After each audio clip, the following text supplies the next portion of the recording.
تبلیغی جماعت ایک بار پھر social media اور اخبار سے دوری بنائے رکھنے کی تاکید کرنے والی تبلیغی جماعت دنیا بھر میں موضوع بحث بنی ہوئی ہے۔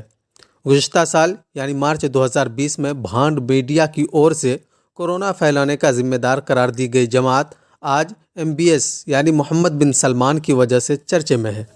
دراصل پاک زمین کو ناپاک کرنے والی نسلوں نے مولانا الیاس رحمۃ اللہ علیہ دوارا استھاپت جماعت کو دہشت گرد تک کہنے کی جرأت کی ہے۔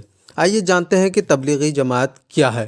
تبلیغی جماعت مولانا الیاس صاحب رحمۃ اللہ علیہ دوارا استھاپت دنیا کی نرواد جماعت ہے، جس نے اپنی سیما میں رہ کر سماج کو سدھارنے کے کئی مہتوپورن تتھا آشچریہ جنک کاریہ کیے ہیں۔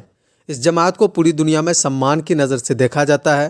یہ ایک ایسی جماعت ہے جس کے لوگ اپنی آرتھک تتھا شاریرک پونجی لگاتے ہیں اور اپنے سامان اپنے کندھوں پر ڈھوتے ہیں اور گلی گلی نگر نگر اللہ کو پرسن کرنے کے لیے سماج سدھار کے کاریہ کرتے ہیں۔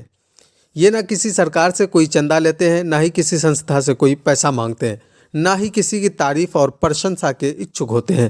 وہ اپنا دھن خرچ کرتے ہیں، اپنا سمے لگاتے ہیں اور اللہ کی خاطر اور اپنے لوگوں کی بھلائی کے لیے نسوارتھ بھاؤ سے دنیا بھر میں یاترا کرتے ہیں۔ یہ دنیا کی سب سے بڑی سدھاروادی جماعتوں میں سے ایک ہے۔ اس جماعت کی محنت سے لاکھوں پتھ بھرشٹ لوگوں کا جیون صحیح راستے پر آیا ہے۔ یہ ایک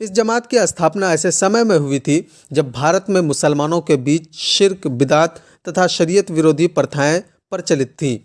ان کریتیوں کی سدھار پر دھیان دینے والی کوئی جماعت نہیں تھی۔ کچھ شکشن سنستھان تتھا مدرسے تھے جن سے پڑھے ہوئے علماء مسجد کی امامت تتھا دھارمک شکشا پھیلانے کا کرتویہ نبھا رہے تھے۔ ایسے میں عام مسلمانوں تک پہنچنے اور انہیں توحید اور پیغمبر کی شکشا سے اوگت کرنے اور اسلام کا سندیش دینے کی آوشکتا تھی۔ اس کے سنستھاپک کے اخلاص اور بھارت کے علماء کے وشیش دھیان کے ساتھ اللہ نے اس جماعت سے بہت کام لیا۔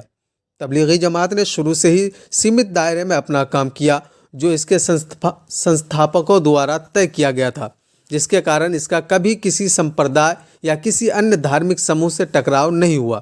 ان کے کام کا دائرہ کلمہ، نماز، علم و ذکر، اخلاص نیت، اکرام مسلم اور خود کی اور اللہ کے بندوں کی بھلائی کے لیے اپنا سمے سمرپت کرنے تک سیمت ہے۔ یہ جماعت کسی بھی وواد یا مت بھید سے ہمیشہ دور رہتی ہے۔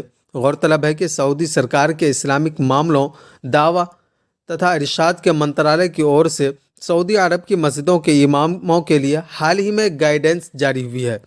منترالیہ سے جاری ادھیسوچنا میں شکروار کے خطبہ میں لوگوں کو تبلیغی جماعت کے خلاف چیتاونی دینے کا نردیش دیا گیا ہے۔ منترالیہ دوارا جاری ادھیسوچنا اور اسلامک معاملوں کے منتری کے ٹویٹ نے تبلیغی جماعت پر نواچاروں، اندھ وشواسوں اور آتنکواد کو بڑھاوا دینے کا آروپ لگایا اور اماموں کو آدیش دیا کہ لوگوں کو ان سے دور رہنے کے لیے کہیں۔